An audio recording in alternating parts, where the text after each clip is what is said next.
up, YouTube? It is Kylie Martin here, and if the makeup didn't give it away, then I don't know what will. So let me just go ahead and tell you, it's Halloween, guys. Spooky season is finally coming to its grand finale right now.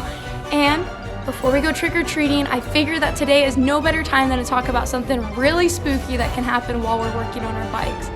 Which, drum roll please, having a stripped bolt, guys.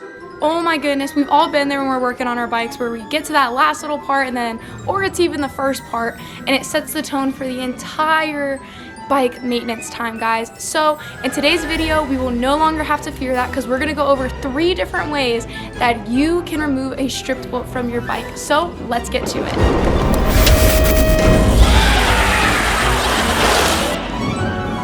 Alright guys, so for today's video, I'm going to be using the Speedline Parts Racing Stem. Obviously, this isn't the part that you have to be using to get the grasp of this video. It can apply to everything. It's just easier for me to go ahead, show you guys the bolts and all that. So if you hopped on this video and you're like, oh, she's only showing it for a stem, it applies to everything that's a bolt that can be stripped on. So just wanted to clarify that before we hop into the video. But for our first, I guess, process here, we're going to need something rubbery and then obviously your Allen wrenches here. So what you're going to want to do is find the size that applies for the bolt. I believe it's this one for the stem. Perfect.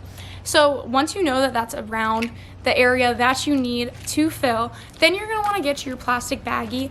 And as we all know with stripped bolts, there's very little for it to grip onto generally, which is why we want to go ahead and use something that we can easily have take the shape of the Allen wrench while also fill that space in, which is where this rubber baggie comes into play. If you don't have a rubber bag, like I said before, anything rubbery, you can use a glove, something that is just easy to be form-fitting over it and that you can layer up on top of each other in the event that you need to fill more of the space than you thought before. But what you're going to want to do then is just place the Allen back into the bolt. It'll hook onto the screw super quickly, usually. Really easy fix.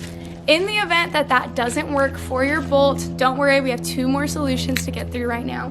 So moving on to our second one here, if your bolt wasn't grasping with the bag, but you do notice that it has a little bit of room for it to grab onto, you're gonna wanna switch to your torque Allens here. They kind of come in the same type of layout. I mean, this is a cobalt, but it still comes in that same type of format. But the difference with these that you'll notice is your typical Allen has way less amounts. So I don't know if you can fully focus on that there, but it's more round, less sides, whereas with, let's use a bigger side to kind of demonstrate here.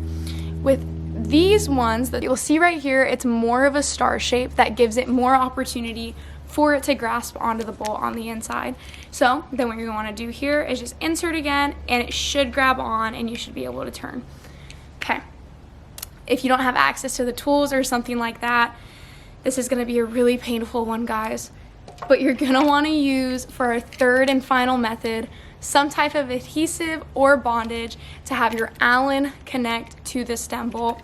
I've seen people use hot glue. You can use super glue, which is even more painful because at least with hot glue you can kind of peel it off. You can use super glue.